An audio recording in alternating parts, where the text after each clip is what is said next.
Dalam nama Bapa dan Putra dan Roh Kudus. Amin.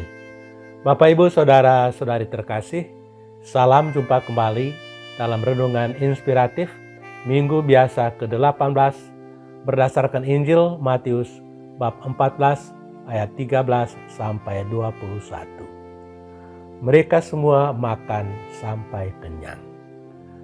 Bapak, Ibu, Saudara-saudari terkasih, Pastor Thomas Rich yang menjadi pastor paroki di El Paso, salah satu paroki di perbatasan antara Amerika Serikat dan Meksiko, pernah menceritakan pengalamannya bersama semua kelompok karismatik. Pada salah satu pertemuan doa, mereka membaca Injil Lukas bab 14 ayat 13 sampai 14 yang berbunyi, "Tetapi apabila engkau mengadakan perjamuan, undanglah orang-orang miskin, orang-orang cacat, orang-orang lumpuh, orang-orang buta, dan engkau akan berbahagia karena mereka tidak mempunyai apa-apa untuk membalasnya kepadamu. Sebab engkau akan mendapat pembalasannya pada hari kebangkitan orang-orang benar." Diinspirasi oleh Injil tersebut, kelompok doa itu pun memutuskan untuk memberikan makan siang kepada para pemulung pada waktu perayaan Natal. Pada siang hari raya Natal yang telah ditentukan, Pastor Thomas dan kelompoknya pergi memberikan makanan kepada para pemulung di sebuah tempat pembuangan akhir sampah. Pastor Thomas dan kelompoknya menyiapkan makanan untuk 125 orang. Di luar dugaan, ternyata jumlah orang yang datang adalah 350 orang. Karena ternyata di tempat itu ada dua kelompok pemulung yang berbeda. Melihat keadaan itu, sang pastor menjelaskan, "Kami tidak mempunyai cukup makanan untuk bisa dibagikan kepada setiap orang. Tetapi apa yang ada pada kami akan kami bagikan kepada saudara-saudari. Namun kami berharap bahwa saudara-saudari juga bisa membagikan kepada orang lain makanan apa saja yang ada pada Anda."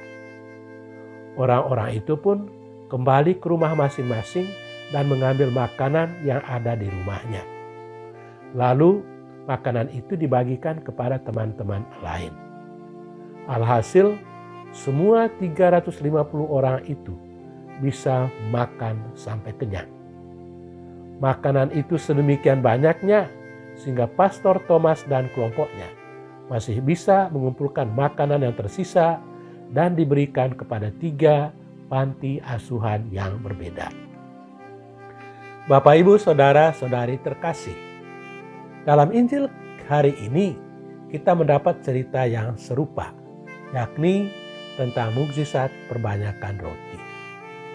Mukjizat perbanyakan roti terjadi karena masing-masing pihak mau berkontribusi atau mau berbagi.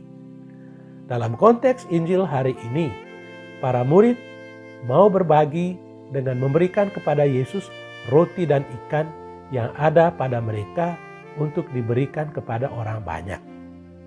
Setelah itu, Yesus juga mau berbagi ketika dia berdoa kepada Bapanya dan memohon berkat untuk memperbanyak roti itu.